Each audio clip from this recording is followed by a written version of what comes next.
Welcome back to the Foul Trouble Podcast. Today, Patrick and I are going to be talking about 3 players each that we think might be on washed watch alert. So don't draft them in fantasy basketball. Or do, or don't. I didn't even really think about the fantasy implications of this until now. Don't play fantasy basketball. Yeah, I mean, fantasy basketball is something on its own. It's just the worst product. Yeah, we're also going to be doing the starting 5 draft of Hobbies with Johnny Carmack, and we are going to be doing a hot streak shooting slump. Let's get into Foul Trouble.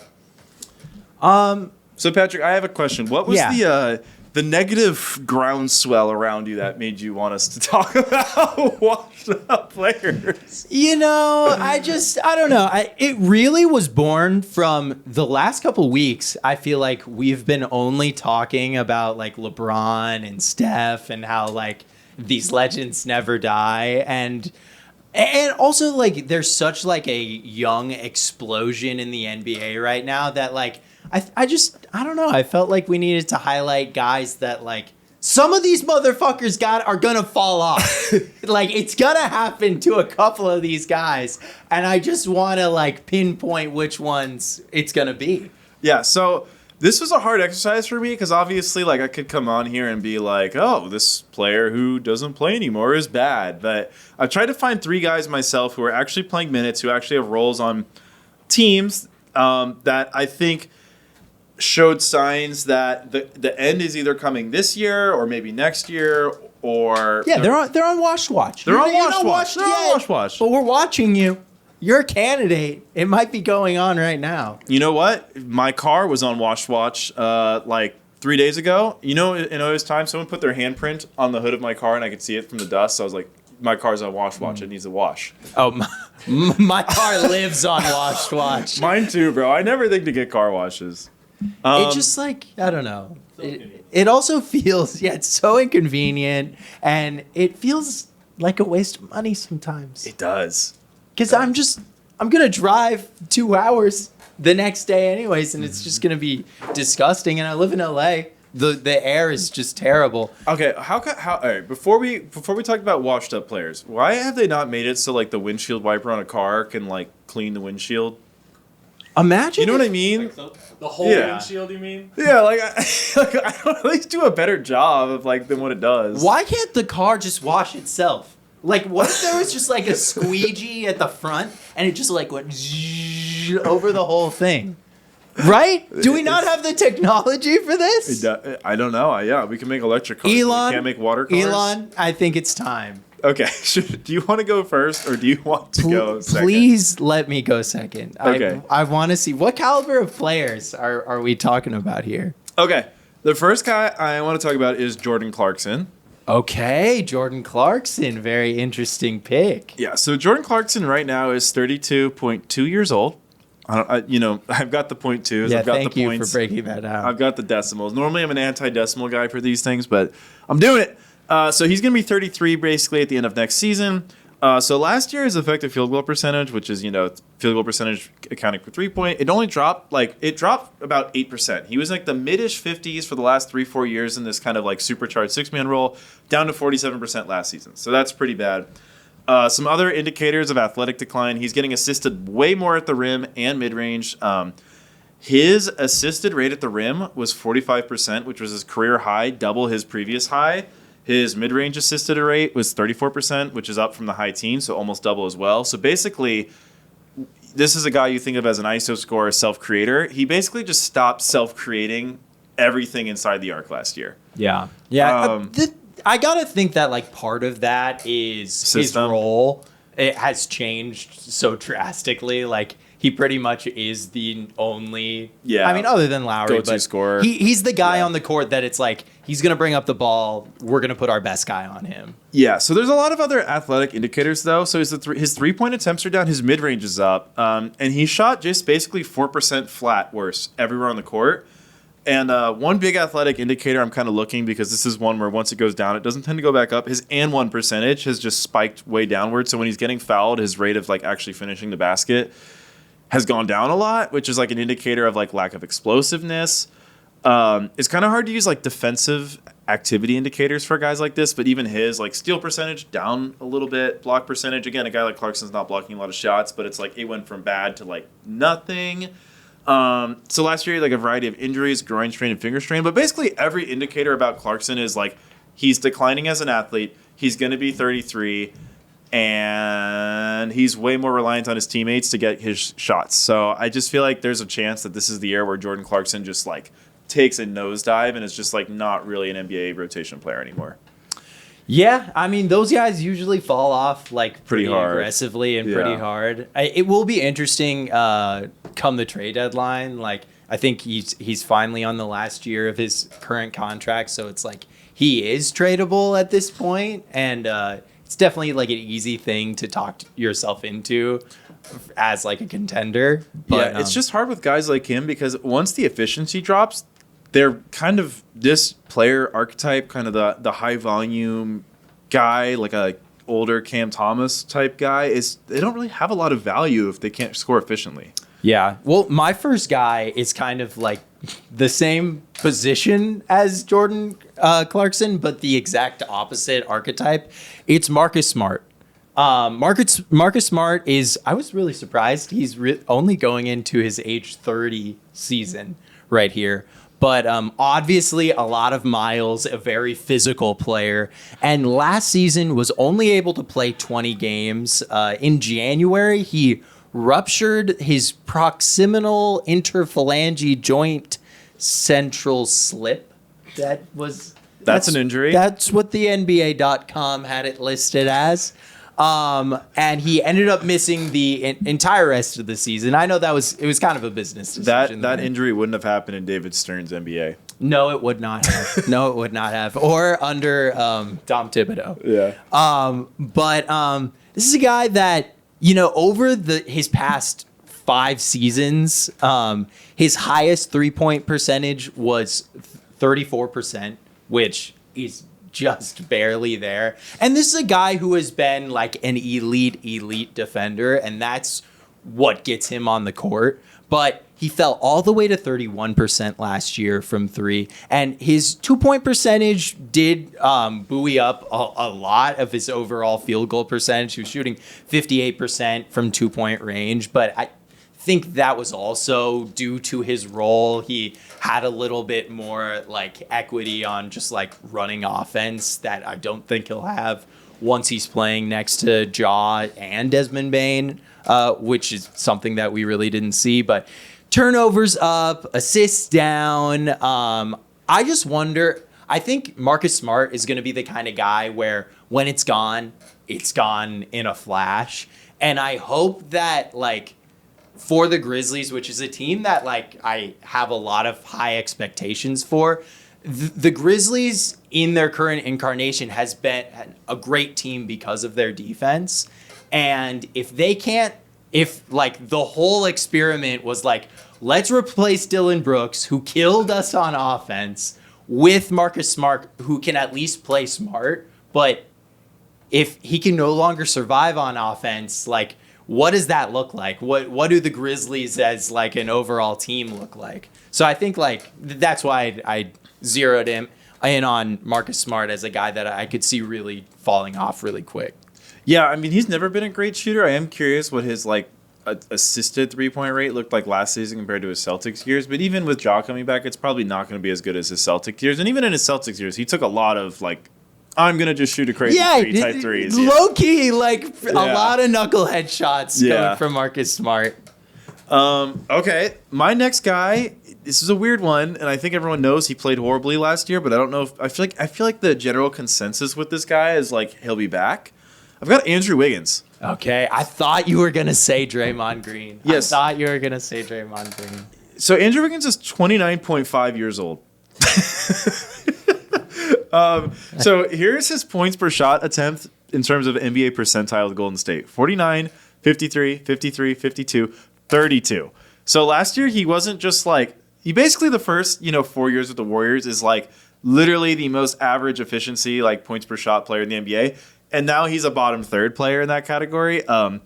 It's his lowest effective field goal percentage since Minnesota. He shot 10% worse at the rim this year than last year. So that's not good. Another guy where he has a pretty good drawing foul rate, but his and one rate also just went down like almost 20%. So again, another indicator of like his explosive ability has really declined. The percentage of buckets that he had assisted went up. His block percentage, his steal percentage, and his were all career lows on Golden State, and the foul percentage, the amount of times he fouls per 100 possession, went up to its career high for Golden State. So pretty much all the indicators of not as explosive, because he's not as athletic, he's committing more fouls. He's not as active on defense. He's never been a great shooter. So pretty much, I think a lot of people are like, he had some injuries and he had the personal issues, so he'll like rebound. But like all of his like indicators of athleticism are all like, this guy has lost a step, and he's probably never getting that step back. Yeah, it's not like he showed up out of shape. That's what made him special. That's what made him the first overall pick. Like, Andrew Wiggins wasn't just an NBA athlete. He was like that .001 NBA athlete that like can make you special just in and of itself.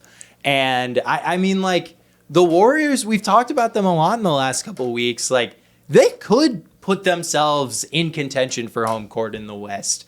But all of that is predicated on, like, I think the viability of their wings.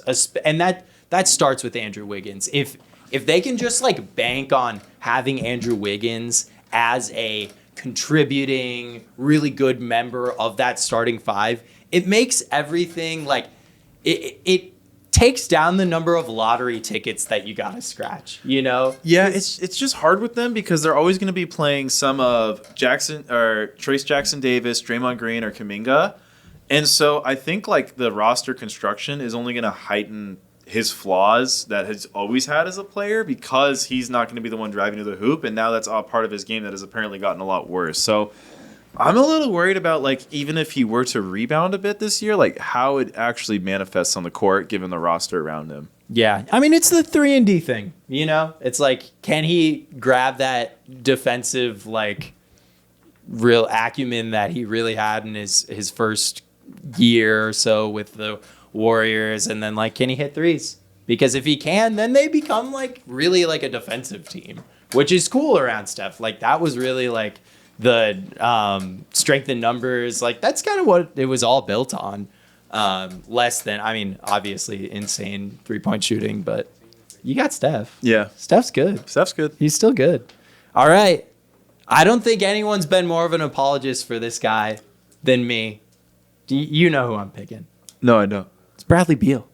Oh, I didn't have... You have Bradley Beal on Watch? I actually looked at Bradley Beal and I had to take him off. Yeah, I have Bradley Beal on Watch because, like, this, like, we can take all the stats and, in my opinion, throw them out the window.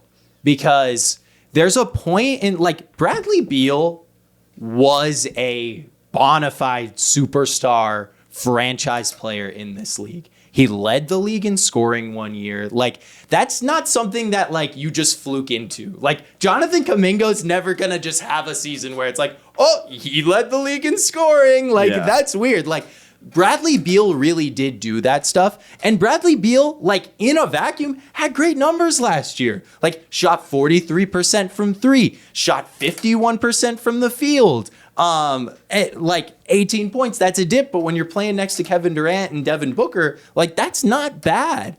But we saw it in the playoffs. If he wants to revitalize his career and not, one, be a laughingstock, and two, like, be a player that, like, teams want to invest in, he needs to figure out how to work in a team concept. That's why I think he's on the precipice of being washed, because we saw it with, like, his old teammate, Russell Westbrook.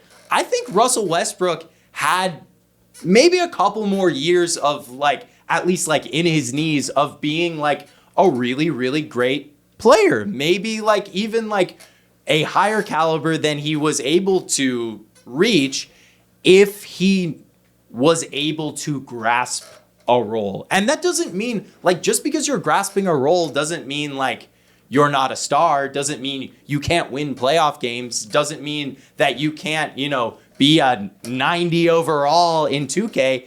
It just means that you need to realize when it's your time to cook and when it's not your time to cook. And in Game 4 of that Suns-Timberwolves series, Bradley Beal single-handedly lost that game for the Suns. I'm not sitting here. I'm not stupid. I don't think the Suns were going to bounce back and win that series. But Bradley Beal single-handedly lost that game for the Suns. And I think that's a hard thing to bounce back from. We saw it with like Ben Simmons. When you have such a like pivotal explosion like that, sometimes it can just ruin your career. And I really think Bradley Beal might be that guy. I hope he's not, but he might be that guy. It might just be done for Bradley Beal. Well, I'll be damned. And I hope it's not. I still understand why they did the trade. I still think the like math makes sense of like, especially from an asset perspective when they made that trade. But now we're in 2024. We're going into the 24-25 season. You've got to fit. You got to learn to fit. You got to stop trying to fit out, and you got to try to fit in. You got to fit in. Patrick, you complaining about Bradley Beal is like music to my ears. I'm so glad you finally come around to seeing what we've all seen. Yeah, I see. But it's like you even look at it. It's like you can do it, dude. Your shot profile. You can have the easiest job in the world. You just got to do the job. Yeah, I don't know. I think a guy who's just so like leading the league in scoring like that. I know he's a good-ish passer, but it's just kind of hard to just modify into that role from the super scoring role. It's tough. No, definitely. All right, my final. Thank you for letting me cook like that. My final guy, I don't want to call him washed. I don't think it's fair to call him washed. I don't think he is washed, but this is a guy who I think is shifting into an entirely new role, which he's capable of. That's Harrison Barnes. He's 32 years old, so he is older. So last season, Harrison Barnes basically just took a third of all of his mid-range attempts and just turned them into three-point attempts. So you're like, that's a good thing. Like, yeah. Here's the weird part. So his self-creation is fading each season. Like literally every season, it just goes down. Every season, more of his buckets get assisted. 78% of his buckets were assisted this year. That's a lot. And it may not seem like a lot for Harrison Barnes because I think the spitting image of Harrison Barnes for like 10 years now has been Harrison Barnes catching a pass from Steph Curry or Luka or De'Aaron Fox and shooting it from the corner. No, in Dallas, he was at a 47% assisted rate. This is a guy who, for parts of his career, was over half his buckets were self-created. So this guy is like a closeout defender. He's an athlete. He's a guy who's scored like 20 points per game a couple of times in his career. He's drawing fouls at a lower rate. His defensive rebounding rate dropped like 4%, so he's in like the mid-teens to now like single digits.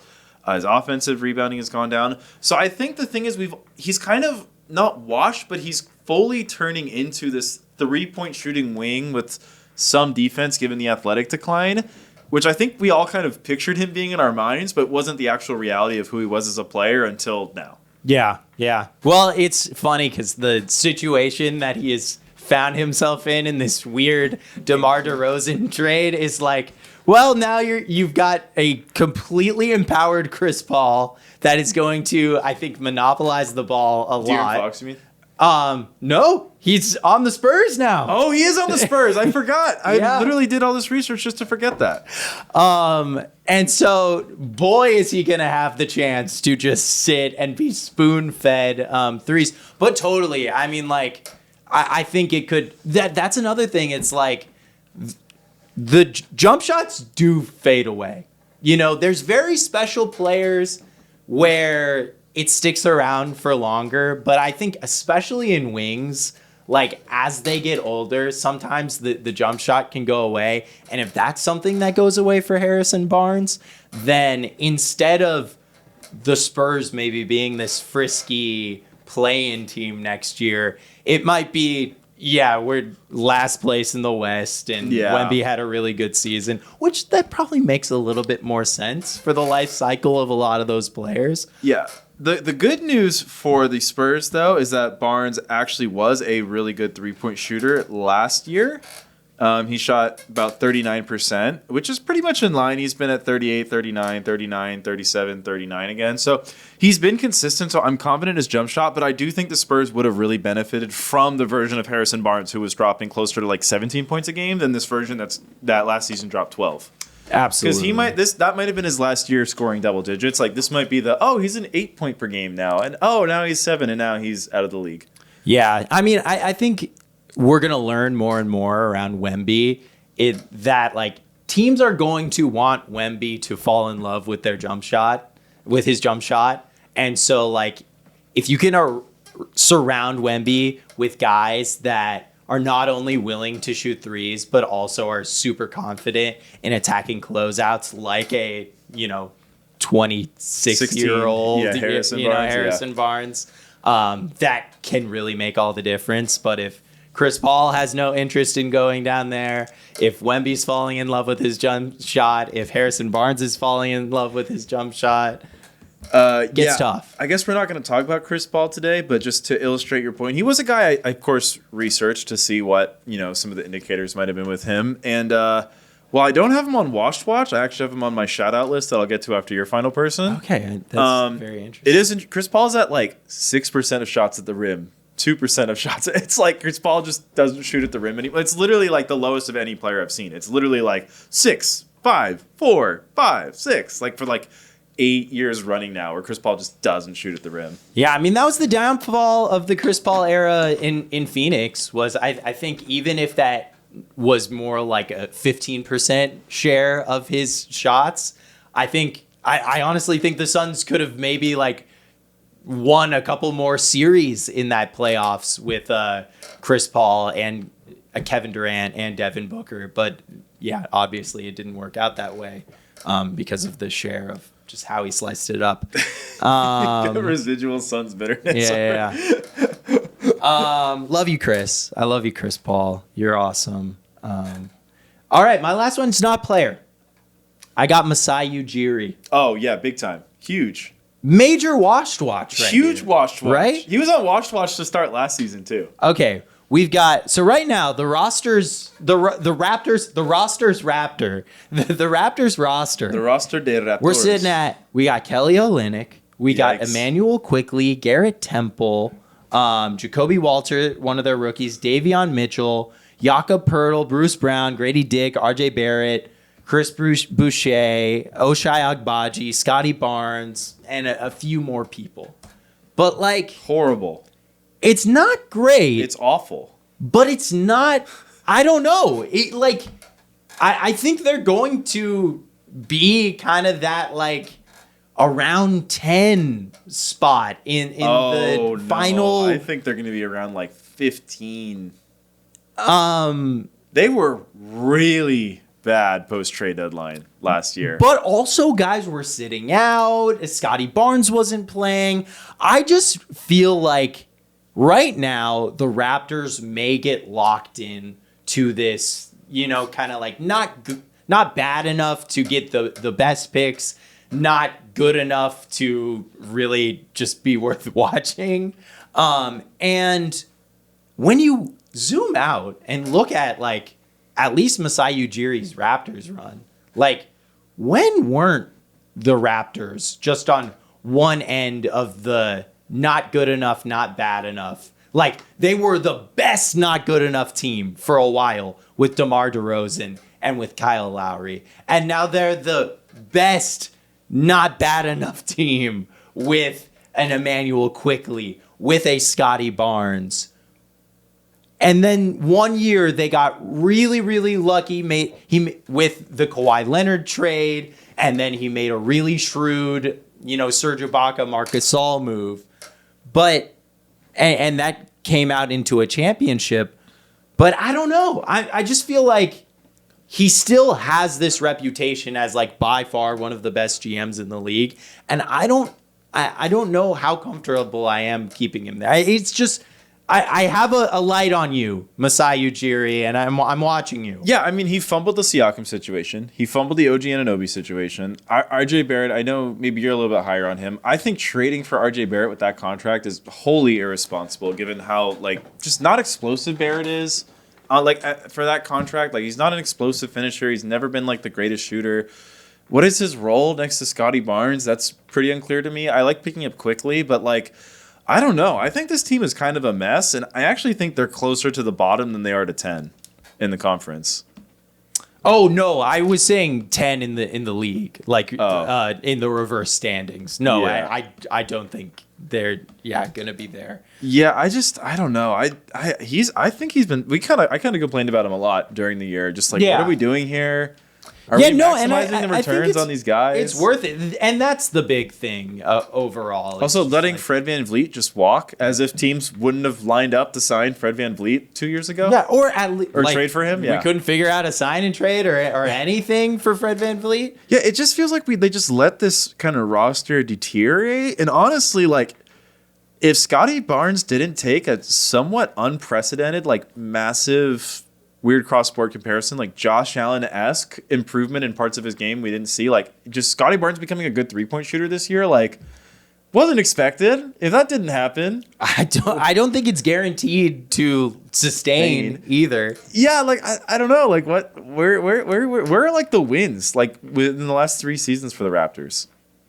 It's drafting Scotty Barnes. I think a lot of times we judge DMs too, like, on the signings, on the trading, but the general manager's job isn't just to sign players and to trade players. It's also to manage the team, generally manage the staff. And, like, I'm sorry, just because you play in Tampa doesn't mean you can just throw away the fucking season, which is what the Raptors did that year. And I think that reflects really poorly on the higher ups, which would be Masai and the, like, team presidents of the Raptors, for a whole season to go by where the whole team is like, oh, we're playing in Tampa, so whatever. Yeah, not to mention, like, the Nick Nurse situation was, like, very weird. Like, they literally had Nick Nurse, who's a great coach, as their coach, who is a really great coach. And then it seemed like the guys that you weren't going to stick with long term really didn't like him. So then you just decided to part ways with him and then trade them for nothing like 6 months later. I don't know. It's weird. Washed watch.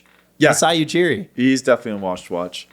Okay, I got a few guys I want to give a shout out to. Okay. Just a couple guys where, like, Brook Lopez, he's 36. Went to his page. I'm like, there's got to be some sort of indicator of Brook Lopez sucking. He's like, yeah, like, he's taking more share of his shots for threes, but, like, he still shoots them well. He still defends the rim really well. Like, there's no real indicator from, like, there's no, like, trend line that's like, okay, this is where the cliff is coming. It's more like Brook's cliff might be like 2 years from now. The Watch committee has been visiting Brook Lopez every year for the last 12 years. Like, he moves so slowly, but he's somehow just as effective as he was before. Okay, yeah, Chris Paul, another guy where just he's still a really good player in my opinion. Not like a star, but, like, for what he is, he's the best version of the minimum point guard. Yeah. I don't know. It's arguable to say that maybe he's already washed, just considering where he was. Yeah, but I mean, where he was. Yeah, I hear you.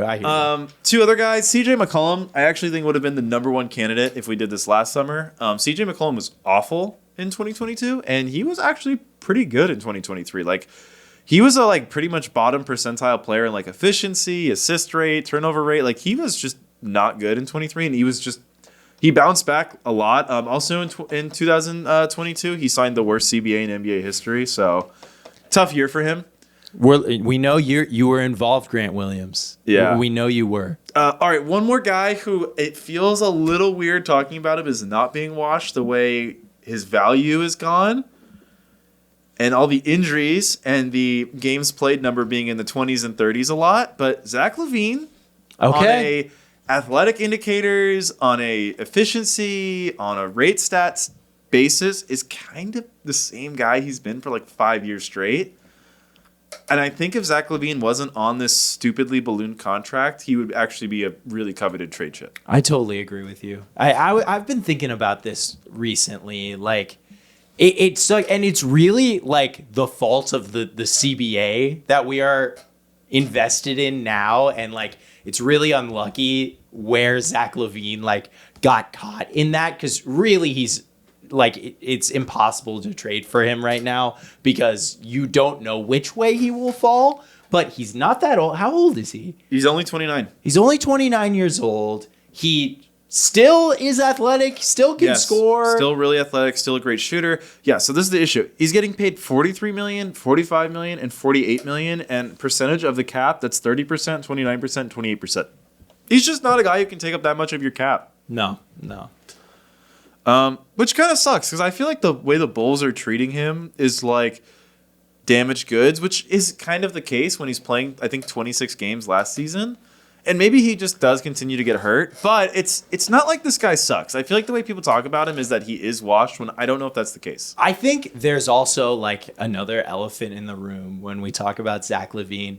It seems like Zach LaVine is low-key a locker room cancer. Possibly. Like, does not seem like an easy guy to get along with, at least like in his current state in Chicago. And I think that makes like a huge difference, because like Bradley Beal, for example. Bradley Beal, you could maybe equate a couple years ago in Washington to where Zach LaVine is now. But all the reports with Bradley Beal, at least that I read, was that he was a loved guy, like everybody liked being around him. He was great in the community. You don't hear any of that stuff about Zach LaVine. No. I feel like I didn't follow the Bulls closely. It seemed like he was on better terms with everybody like a couple of years ago. It feels like the whole situation between him and the team is really nasty, and because of his cap hit, we're not headed toward a resolution. Yeah. Unless, is there like a world where the Pistons could trade for him? I mean, totally. Like, I mean, any of those like low cap, but it would have to be a team like almost like the Thunder last year, where it's like, we are going for it, but if you just looked at our cap sheet without any of the names, you would never know, where they can just like absorb a $40 million deal. But I think that it's probably a next year thing, that Zach LaVine gets moved and gets one last shot. It's tough. He's got 3 years left. I don't think he's going anywhere. Yeah. Because maybe he does have the injury that really does. Next summer, I go, okay, unlike last year, this year, all his athletic indicators are just down-ticked. And then what do the Bulls do? If he's got 2 years and he's... At least right now, you can have people like me being like, if he could play 50 games. But, maybe I'm on the wrong side of that. Correct me if I'm wrong, he tore his ACL last year? Or what did he do? Something like that? He had a season-ending foot injury February 3rd. Okay, yeah, something like that. We don't like season-ending injuries in February. Hey, and foot injuries are usually sign of the end. Yeah, not great things. Is there anyone you wanted to give a shout out to? I mean, Draymond Green. I definitely looked it up. Draymond Green is the classic like case of like terrible, like no flashy box score numbers ever. So it's hard to like make like a real great statistical campaign of saying like, hey, this guy's gonna fall off. The number one thing with Draymond Green is he's starting to act like late stage Terrell Owens, like late stage Dennis Rodman, just like really not a great locker room guy, starting fights all the time. A lot of the times with like big personalities from winning cultures like that. That's the sign that the end is coming. But I mean, I think Draymond on the court last year was still pretty good. And then, I mean, like, I'm always suspect of Damian Lillard. Like, the dude can't stay on the court. He was amazing in the playoffs last year. For the brief time. For his 4 games that he was in the playoffs. Did he lead the playoffs in points per game? Technically, because he played like 2 games and scored like 33 points. Maybe, yeah. 30, I think he did finish as the points per game leader in the playoffs. Points per game in the playoffs, which is weird, obviously, because guys in the Celtics have like 20 games played and he has 2. But yeah. And then I mean the other like marquee name is Jimmy Butler. We were talking about it earlier today. It's just like, are you getting to an age where you don't want to ever shoot the ball and like Jimmy, you are not Draymond Green. You are Jimmy. You are Jimmy Butler. Like, you are someone who has scored 50 points in the playoffs on Drew Holiday. Yeah, we are definitely relying on you in a way that like we need you to be that scorer. Yeah, is there like I don't know how to say this. Like, is there like a category where it's like you're not washed, but you think you're washed, but you're actually not. Yeah, no, honestly, it's kind of the Chris Paul disease that we were talking about earlier. Yeah, it's a little Chris Paul-esque where it's like, Chris, you're still pretty good, man. You don't got to lower your usage down to like 12. Like, you're pretty good. Do your thing, bro. Yeah, and then I guess my last one with the Jimmy Butler thing is Pat Riley. Yeah. Tough 2 years for Pat. It's been a really tough about Masai. 2 years. Yeah. And I mean... But that includes a year they almost went to the finals. It does. Yeah. It does. And it's like, especially for a GM, president, like, when you have Eric Spoelstra, it does, like, cover a lot of that stank, where, like, if things aren't really, like, going well, if you're not really utilizing the cap to its full potential, maybe that's okay. But, I mean, the Caleb Martin thing was weird. Was really weird. The Max Strus thing kind of sucked. It kind of sucked. Like, what's going on, man? Yeah, also, and I know he didn't work out for the Lakers, but given where we were when it happened, the Caleb Martin, or not, yeah, sorry. Sixers. Gabe Vincent. Oh, yeah, Gabe Vincent Lakers too. That kind of just happened, and it was like, wait, we lost Strus and Gabe? Oh, now we lost Caleb? And like... And you could say, like, oh, it's okay, we got Terry Rozier, but it's like...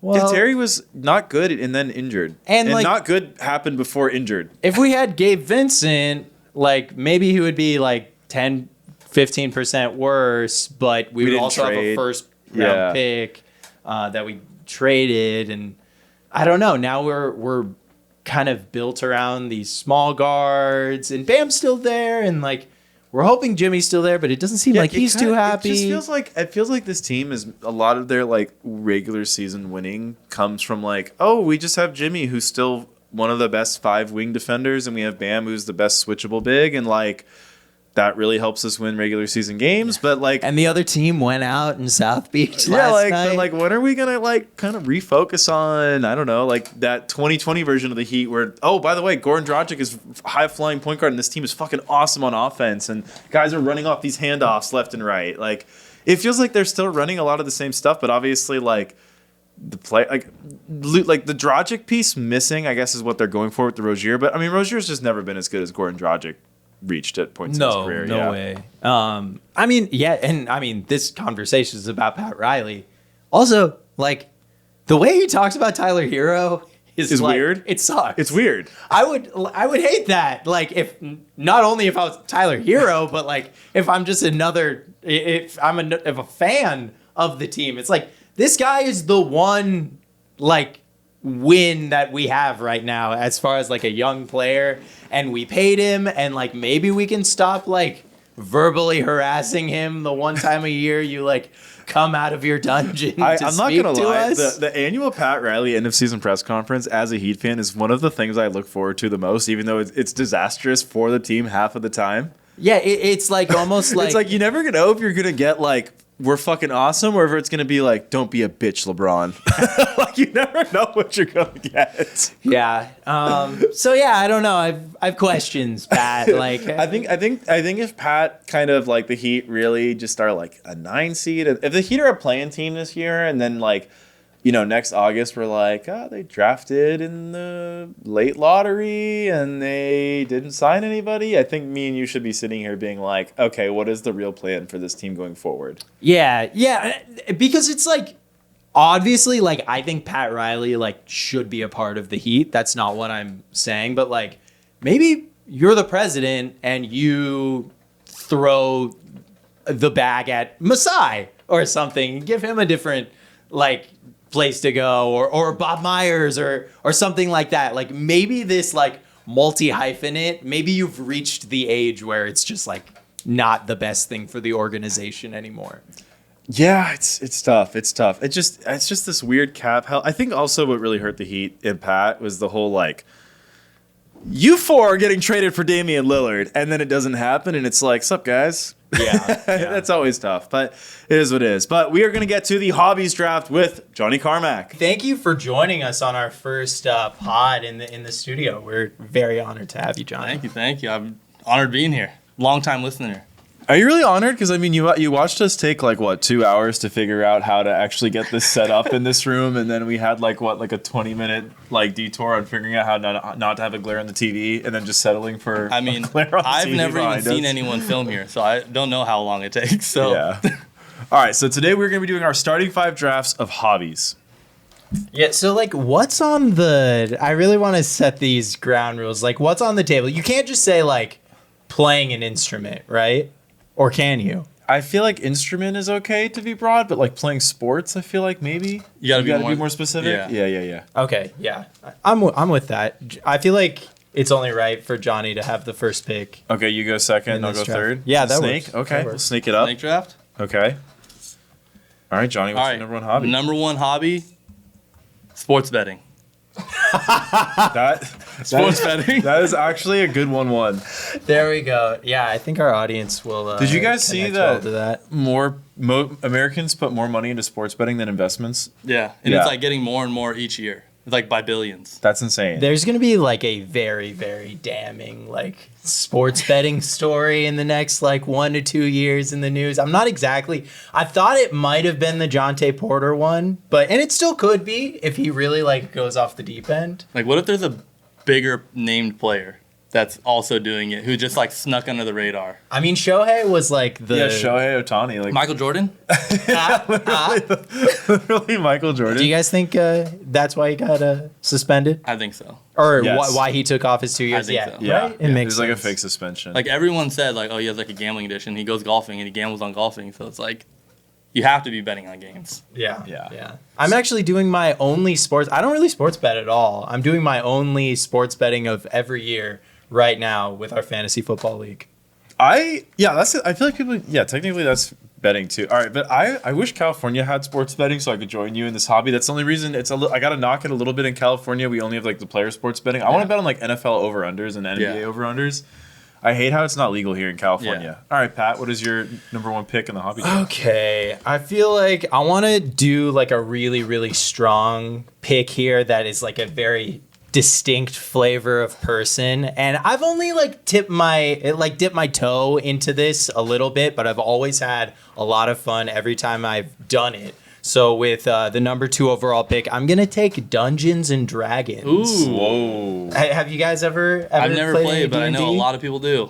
You know, the theater of the mind, it's a lot of fun, and it's like a great way to just like completely blow like 9 hours. That's how of long your the day. games are?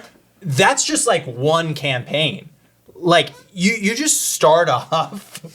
Is that a hobby or a lifestyle? It's a lifestyle. Holy. I get It's these. both. A great hobby is a lifestyle. Yeah. That's true. Okay, well, Dungeons and Dragons, that's my number 1 overall pick. No, it's a great pick. You know, as a World of Warcraft player, I do play in the RP realms, role play realms. So There you go. I dabble my feet into that. So, all right, my number one pick. You know, I made it a career. I'm gonna say making videos. What kind of videos? All kinds of videos. Heyo. Yeah, making videos. Kim Kardashian made it a career. Yeah, Kim Kardashian made it a career. She's a reality TV star. Maybe one day I'll be a reality TV Arguably a star. lifestyle. Yeah, no, arguably. I mean, yeah, her career is living her lifestyle with a camera in front of it. No, making videos. When I was a kid, I made videos. As an adult, I make videos. Making videos has been the one hobby in my life I've probably had the entire time. Making adult videos. Making Nice. adult videos. Right now, we're making a video. Why not? Why not? This is the complete opposite of what you guys are implying right now. Yeah. Just definitely tap into our Patreon. You'll see the. You'll see the version of the pod where we all do it without our shirts on. Yeah. Oh, Again. okay.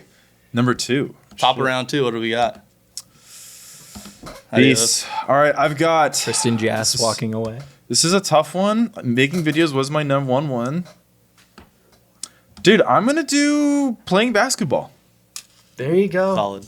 Yeah, playing Yeah. basketball is it's a great hobby. Not venturing too far from your reality, I see, James. Well, you know what?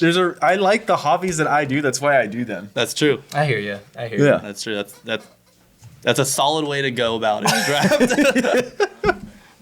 Okay, with my second pick, I feel like this more than almost any other hobby is like a hobby that you would want your friend to have. And that is why I am choosing baking. Like Baking. if you got a friend that just like kills it with the cookies, kills it with the muffins, kills it with the cupcakes, like what better I'll like tolerate them being more of an asshole than Yeah. pretty much anybody else. Solid one. I feel like you slipped up there. What you're not a fan of a reached. nice baker? I mean, I just feel like a chef is better than a baker. Yeah, but it's not realistic. It's not realistic to cook. Look, I do it every day. not to share. I like a baker because it's like, you know, they make like 24 cookies. They're bringing it in for everybody that they work with. It's true. That's true, but it's not healthy baking. I don't give a shit if it's not healthy. He's not baking them. Yeah. Okay, all right. I mean, That might be a little bit of a reach, but that's a Yeah, good, I think good, it's a reach. good skill to have. It feels like a 4th rounder. We're very comfortable over in our draft room Yeah. here. All right, Johnny, you got the snake. My second pick, you know, I got to go with something that it's very relatable. A lot of people do it. Anybody could do it. I'm going with playing golf. Yeah. You end work as a retiree and you're like, what are you going to do? I'm like, I don't know, play golf like every day. I'm going with playing golf. I like it. Yeah, that's a great one, and I mean, just to stress, like it better than basketball in the way that like you're never gonna have to stop. You can do it for You don't your age out. the entirety. You of almost your age life. in to play Yeah. golf. I would argue the phrase is ball is life, not golf is life. Club is life. The clubs are live, baby. I'm like out here fighting your guys' picks as if the people who are going to vote on this on Instagram are going to like remember the arguments I made for it. I feel like this draft more than maybe the red draft last week, but this one is really just like all over. Could the be board. anything. Yeah, Yeah. It's kind of like last year's NBA draft.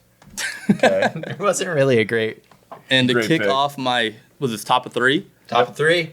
My first pick of the 3rd round, I'm going with something that it's not my hobby at all, but I know a lot of people love it, and it's very advocated for to be a hobby for everyone. I'm going reading books. Reading books. People love reading books. Yeah, can't Not me. can't say I'm a big reader, but I wish I was. I like watching movies. And that's one of the hobbies that like someone's like, oh yeah, I just read this book. You think more of that person. Yeah, you're like, wow, you're so instantly. smart. Like you read. How do you find the time? Honestly, what No, do you get an hour? No, honestly, the only time I really read books, I feel like, is if I'm going to go on a flight, I'll buy a book. I usually just Sleep. See, I have a hard time sleeping on the plane. Yeah, I'm not a sleeper on the plane. I just like to stress scroll on my phone, even though it's not like connected to anything. Look at the same 3 Instagram posts Yeah. like My 150 favorite- times. Like, flight quirk nowadays is, like, some people are like, oh, yeah, I'll just buy the Wi-Fi. And other people are like, well, I'll talk to you in 6 hours. I'm on a flight. can't And spend it's the like, $8. Are you just pretending that there's not Wi-Fi on the flight? Yeah, and like you you don't want to can. talk to me? Or are you just not going to? Yeah, like, it's accessible for not that expensive. Yeah. It's people strong principles. Do you guys not put your phone fun. on airplane mode? No way. No. No. Get them. No. Get these guys. Yeah. Come and get me. Come and get me. Well, with my 3rd round pick, I honestly can't believe this is still on the board. Coming I feel from like, Baker. Yeah, coming from baking. This is why it's on the board. This is why it's on the board. But give me playing video games. that's a good one. Right? That was my I next mean- pick. Dang, I took golf over that. And I'm not even, like, of the 3 of us, I know I play You're the by least. far the least Yeah. amount of video games. That was my next pick. I'm But- actually pretty bummed. I didn't mean- think of that. It explains itself. Video games. What are you guys playing right now? College football 25. Madden 25 and World of Warcraft, The War Within. How's the recruiting trail? The recruiting trail's crazy. Colorado State Rams, baby. We're going to make the championship this year 5. There we go. No, my Madden franchise mode's actually entering depression mode. I have yet to beat the Eagles. I had a Giants simulation. Sorry. I had one game where I can't beat the Eagles, bro. I had a game where I went up by 5 with 10 seconds left, and Saquon Barkley apparently beat me on a 69-yard rush on the simulated play. Wow. That hurts even more than more than normal. I lost the game. I'm like, how did they score? And then I saw that it was him that beat me, and I was just, He's like, you remember me? you motherfucker. I did not the one who left you. Damn, video games, Patrick. That was a great redemption pick by you. I've been You could almost replace video games in baking. right. Yeah, You flop easily. those. I've been grinding Value on Red Dead Redemption 2 recently, and let me tell you, my cowboy looks great in the top hat that he just got. He is just wielding all these insane guns. It's an incredible time. I'll send it to you, James. All right, my next hobby. Dude, you know, I've picked up a lot of hobbies over the year, but this is one that, you know, if you're good at it, people are like, whoa, that's awesome that you're good at that. I'm going to go drawing. Ooh.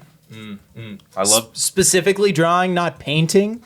Yeah. I feel like if you can draw, you know, drawing is easier. Painting, you need paints. You got to set everything up. You got to wait for stuff to dry. Yeah, you got to wait for stuff to dry. And you know what?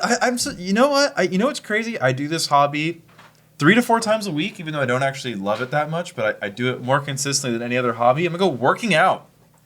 There you go. Yeah, that is a hobby. There's a People hobby love right doing that. there. People like do to it do that. all the time. I feel like a lot of people are a little too obsessive about it, but it's out there. Yeah. Like the CrossFit lifestyle people, that's too much for me. Yeah. I can't do that. Yeah, no. I mean, I'm just like, I really love that people work out, but I just really don't want to hear about it ever. Yeah. Like why are you telling me about your personal working out? Unless it's like pick up basketball or something. I love to hear like a great pick up basketball story. I think you like basketball. Yeah, I love basketball. And there's not really any other pickup sports. See, the problem with the working out, when you talk to other people about it, is like everyone does like their version of working out, and they're like, oh, you should work out like this. And it's like, the reality is, whatever you do, it's probably just going to make you more fit. Yeah, If you do it's good anything, for you. you'll get better. Yeah. It's like just I barely got to the gym. Please do not tell me what to do at Your this squat point. form is subpar. Like you need these wrist wraps and this belt. It's like, dude, I'm not lifting that much weight. Oh, dude, no. The one that bothers me is, bro, you should be taking these BCAAs and pre-workout. Like, bro, I have never taken pre-workout once in my life. I'm great. Yeah, I feel really healthy. I feel great. Yeah, man, just do a line. Come on, man. Yeah, why would I need pre-workout when I have cocaine? What's with the middleman here? Okay, with my 4th round pick, I'm one of my core hobbies. Give me mixology. Oh, yeah. There's so many different like ways you can go down. Like you can collect really nice, whiskeys and sip them on their own. Cool ice things. Yeah, cool ice, infusing liquor, smoking your liquor, fat, like injecting fat into it. There's just so many different things you can do. And it's a great way, like, hey, James, Johnny, come on over. We're doing martini night. Then you just get smacked with your homies. It's great. Yeah, no, that's a good pick. You've really rebounded here. Yeah, that's a solid one. It's a solid one. So we needed baking to just like as an intangibles player, really, to set the tone. The mixology was a good pick. That threw you for a loop. It did, because now I'm like, dang, I need to back that up with something good. So I got the Snake 4-5 here. Yeah. My last picks. Got to pick something good. I was thinking about this earlier, and then I thought you were going to take it, but I was like, because once you started explaining your pick, but something that has recently came into my life, magic tricks. That's a trick. Elite. Dude, when someone can do close-up magic with cards or any object, that guy right there, Travis Fukumoto with the magic. Trav knows magic? Yeah, he can do the magic tricks. Wow. He does them to me at home with cards. So I say magic tricks. Anybody who can do magic tricks, insane. So cool. Okay, magic tricks. Hopefully we can get Trav on next week to show off these unexpected. magic tricks. Yeah, magic tricks was unexpected. What is it? The 5 then? My last hobby, and this, everyone loves this, and I can believe it's still here, but it's just such a good pick. Naming or knowing random people going to colleges. Like, the 3rd string running back on the Chiefs. You're like, Louisiana Tech. Yeah, just like listing Like random athletes facts. Yeah, I didn't know how to say Hard to something like phrase that. it. It's like I feel like this weird is that facts. That's Yeah. it's like that trend that's everywhere. That's like dudes love naming old athletes. They do. They do. Like, dude. Yeah. Mike that's really Allstott? what this is based on right here. Yeah. So that's what I'm going with. I don't know how to phrase it, but knowing facts about athletes. Yeah. I'll say that. Knowing sports trivia. Yeah. Yeah, Sports that's a trivia. good one. Yeah, Sports like trivia. if Basketball Reference isn't your homepage, like Yeah. Yeah, what are you doing? What are you doing? Like, you don't know Michael if you're Porter not a Jr.? StatHead subscriber, what's going Like, on? Michael Porter Jr. had 74 assists last year. Like, wow, that's incredibly low. That's pretty. Yeah, it is pretty low. Oh, Michael Porter Jr. The GOAT. The GOAT. He's gonna get traded this year. To who? I don't know. Maybe Detroit or something. Oh. Oh no. I actually know. This one's gonna be way better, and it's gonna yield some memes. But I could so see like a Raptors. They get Michael Porter Jr. He's the shooter they need, and they send back like Bruce Brown and an RJ Barrett or something. the Nuggets get even better. There. I'm so out of basketball mode right now in the middle of this draft that I'm like, I can't comprehend the trade. Yeah, I mean, I'd have to run the I just heard numbers. RJ Barrett, and I'm like, how much are we going to torment Jokic? Poor guy. See, you say that, but the second Jokic gets his like dirty mitts on RJ Barrett, RJ Barrett is becoming an all-star, like sub-all NBA player. Whoa. I mean, not You're really, first. but maybe. Okay. Fifth round. Final pick, R-shaped Barrett fan. RJ Barrett fan fiction. I'm very torn between two, but I'm gonna say, give me dancing. Dancing. I just went line dancing on So Monday. fun. It is just the best. And like, I didn't even know what the hell I'm doing. I'm it's a just like, vibe. yeah, It's everybody so fun. else is doing their thing, and I'm just kind of like jumping around. Like, looking at people's feet, like, oh, Yeah, how are you exactly. doing that? Like, and for some reason, like in the line dancing world, it's just like, I feel like everyone's not like, in a normal club, it's like you look at anybody, they're like, "What the fuck are you doing? Why are you looking Yeah. at me?" But in line dancing, it's just like, "Hey, we're all gonna stare at each other and try to do these Yeah. dances because And we're people all got to memorize. yeah." It's Like, grown-ups memorizing dances, kind of weird. come on, it's just great. So yeah, dancing is my last of my starting five. Patrick, your starting five is crazy. Dungeons and Dragons, baking, playing video games, mixology, and dancing. Like, they're all respectable. They're just very... Sounds like an incredible bachelor party. I mean, it honestly does sound like an incredible bachelor party. Okay. Honestly, I could have taken this in the first round. I don't know why I waited so long. I feel like that is the case for every single thing we've drafted. No, I think this goes ahead of baking. I would also take it out of reading books. Watching football. Hey, Watching football. That's my... Honestly, I probably could have taken that 1-1. that could have been a 1-on-1. Yeah, that could have been 1-1. Dude, NFL Red Zone, Scott Hansen's voice. We're back, baby. We're so back. We're so back. Listening to Scott Hansen's voice. That would be a I had 1-2. I had Scott Hansen, not this fantasy football season, but last fantasy football season. He sent me I did a cameo, and he sent me a 5-minute long video talking to my fantasy league. Wow. I didn't write anything. I was like, can you just say the fantasy football season's back? And he sent me a 5-minute long video. Was it good? It was insane. I love What it. are You guys want to ta- know something crazy? That's so much longer than you think. 5 minutes. When I worked for the NFL, I went into the Red Zone studio like one time. The Red Zone studio is like about the size of where we are right now, and like not anything other than this space that we're occupying. Which It is a- not that big. Yeah, it is an unmanned mechanical like machine camera that just tracks him. There's no camera person. Robots stealing There's our only him and jobs. one person off to the side in the room, and it's like literally like a giant closet. That- That's He like the can't, he room. can't go to the bathroom.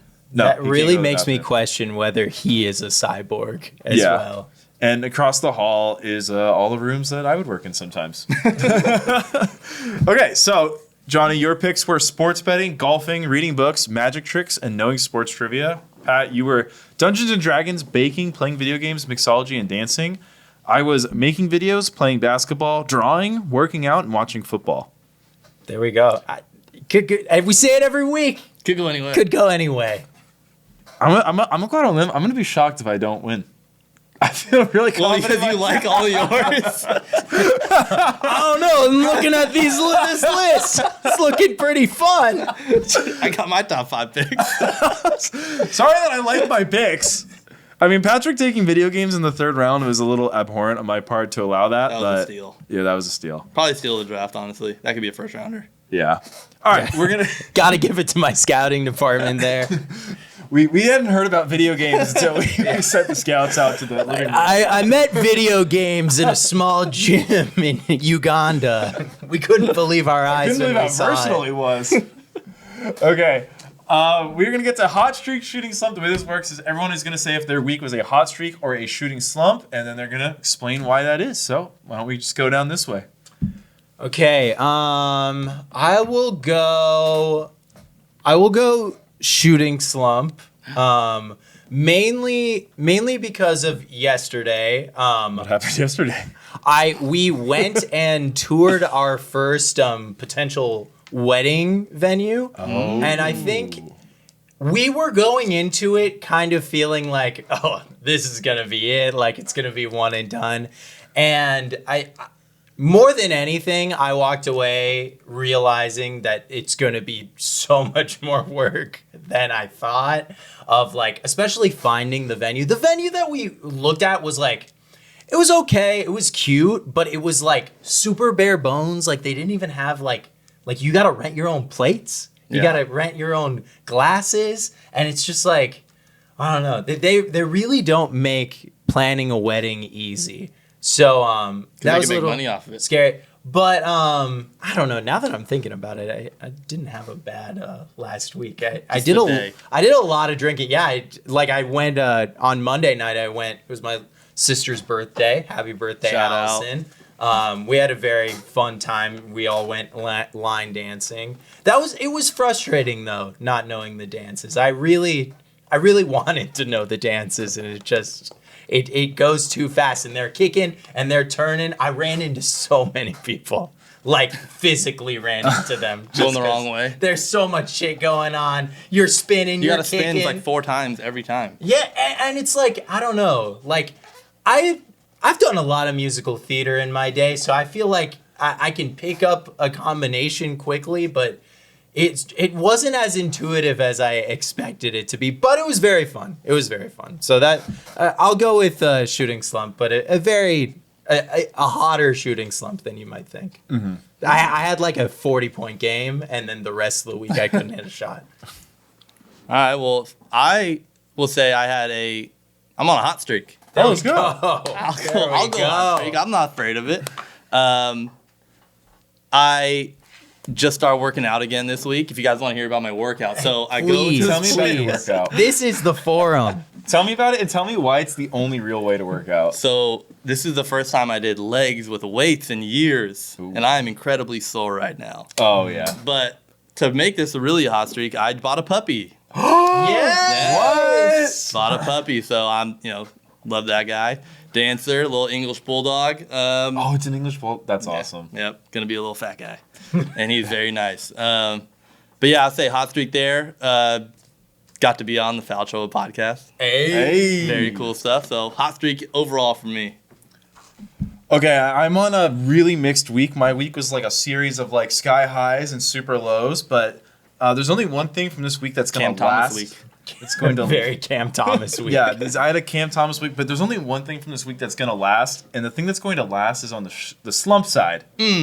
So I'm going to go shooting I know what slump. you're about to say. All right, so Wednesday, Thursday, and Friday, I filmed back-to-back food videos, so all I did those 3 days was eat, and so I didn't feel very great, but Friday, the new WoW came out, played it all night. It was a lot of fun. Saturday, hung out with my girlfriend. It was my best friend Kyle's birthday. We went to Korean barbecue again, right after 3 straight days of a ton of eating. Of course, I ate a ton of steak because it's what you do there. You gotta. Okay, but here's the thing. So for some reason, Korean barbecue. Right Yeah, I there. love Korean yeah, barbecue. I love Korean barbecue. But for some reason, he wanted to go like laser tagging for his birthday, and I'm like, okay.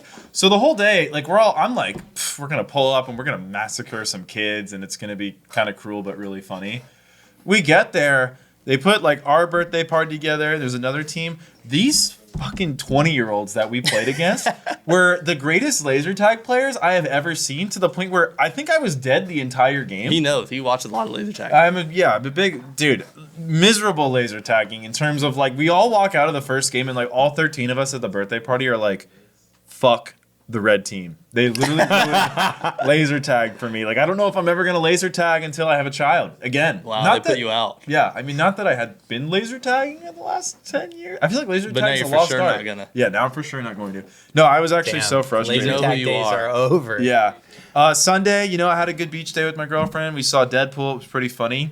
And I'm like in the valley, and I'm like, all right, I'm gonna get us back to the city in 40 minutes. I'm making great time. I turn onto that 405 freeway, dead stop traffic. 2 different accidents, 100 meters apart on the 405, like right where the 101 meets it. So It be like that. It be like that.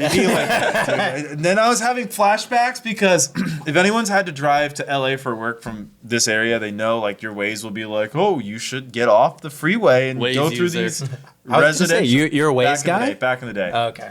Not anymore. But like it would be like, why don't you just go through every residential street in Encino for fun? You're like, you like stop signs and stoplights? Yeah. This is for you. And I'm like, and my girlfriend of course is like, no, you should get off the freeway. Like Google Maps, Apple Maps, your car is telling you to get off the freeway, and I'm like, I'm not gonna do it. I know how this story goes. So that was a bummer. Monday, normal day. Tuesday, normal day. But here's why I have shooting slump. So I haven't ordered a Giants jersey since Saquon Barkley was a rookie. Bro, so I order, and they don't have, the Giants are dropping this weird jersey that everyone thinks is ugly. I think it's kind of cool. They don't think it's ugly. It's ugly. Yeah, well, I mean, the Giants gotta the Giants don't think their team sucks. It sucks. So I order a Malik Neighbors jersey, but I have to get it customized because they don't actually have him yet. I'm like, why can't I order a Malik Neighbors jersey? Like, that's so weird. He's like the only player on the team anyone wants to get a jersey of now. So I ordered a customized one, so it's like $40 more. I get the Malik Neighbors. I'm like checking. He's number 9. I'm like, cool, number 9. And then I order the jersey. I order my girlfriend like a Giants pullover, whatever sweater. I'm like, oh, this is gonna be great. I'm gonna have all my football gear. I'm gonna finally have a player who's on the team again. And then this morning, Malik Neighbor changed his number from number 9 to number 1. Number 1 was retired by the team. They unretired it for him, and now I'm gonna be stuck with a number 9. Wait, It's what? been retired for like 86 years Yeah, or something. 86 years. So now I'm gonna be stuck with a number 9 jersey. Whoa, that's a huge. Okay, I'm sorry. I need to hijack this for 1 second. Number 1 was retired by the New York Giants for 86 years, and they unretired it for him. And then after 3 preseason games, he decides he wants 9, No, he's getting 1. or he getting wants 1. 1 now Yeah. instead of 9. which he's been playing in and practicing in. That's a huge red flag. What's wrong with this guy? He's on my fantasy team. I'm worried now. What? Well, I mean, I'm just annoyed because you can't change the customized order once you put it in. That's Yeah. what I found out right before we filmed this podcast. It's bullshit, and I'm just gonna be stuck with this Malik Neighbors number 9 jersey until the Giants get another player that's worth getting a jersey of, which may never happen. Are you going to be a duct tape on the back of the number jersey guy? The number's so big and it's on the front. Is there anybody else that's number 9 that you can make the name? I don't like doing that. I like just Or you can just add a little duct tape, make it an 8, get yourself a Daniel Jones jersey. oh my god. There we go, Danny No, Dimes. I literally might just rock the Eli all year, which is just I don't know. That's, You might be the only number 9 League Neighbors jersey owner. No, actually, so I looked at the Instagram post of him dropping a number 9 jersey to the floor to reveal his number 1, and like half the comments are like, "What the fuck?" He's like, grand reveal, everybody. Bro, I pulled up my Instagram. It's the first thing I saw. Well, now That's it's so not, funny. but to it was just the do first it thing I so, saw. like, dramatically. It's literally him holding up the number 9 jersey, dropping it to the floor, and he's like, "Look at me, number 1." Like, fuck you, dude. it does feel a little calculated. Yeah, to make with that the post. Yeah.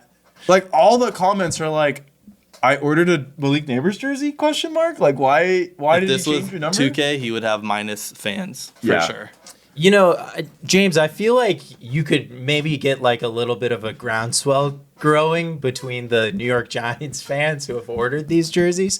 Maybe you could get the Giants to maybe reimburse you. Or Yeah, Oh, the make Giants a Twitter send post. you a new The one. Giants should reimburse. You're probably the biggest, most clouded Giants fan Yeah. that can True. get this going. That's true. Yeah, I'm gonna. It is I'm gonna, time to flex. I'm gonna make a big deal about this. This is actually pissing me off.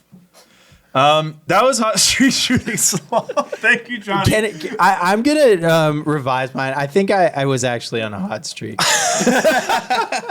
The whole time you guys were talking, I was thinking about my week. I went out so much last week, and I didn't even work half the week. Clean invite, Patrick. It was just yesterday. It was just yesterday. This guy noticed. Oh, weddings are expensive. Yeah. Anyways, that was hot street shooting. Thank you guys for listening. Thank you to Johnny for joining us for the draft and hot street shooting. If you guys want to check out his socials, they'll be linked in the description. We'll see you guys on next week's pod. Plug your YouTube. At Johnny Carmack. It's just my name. Hey.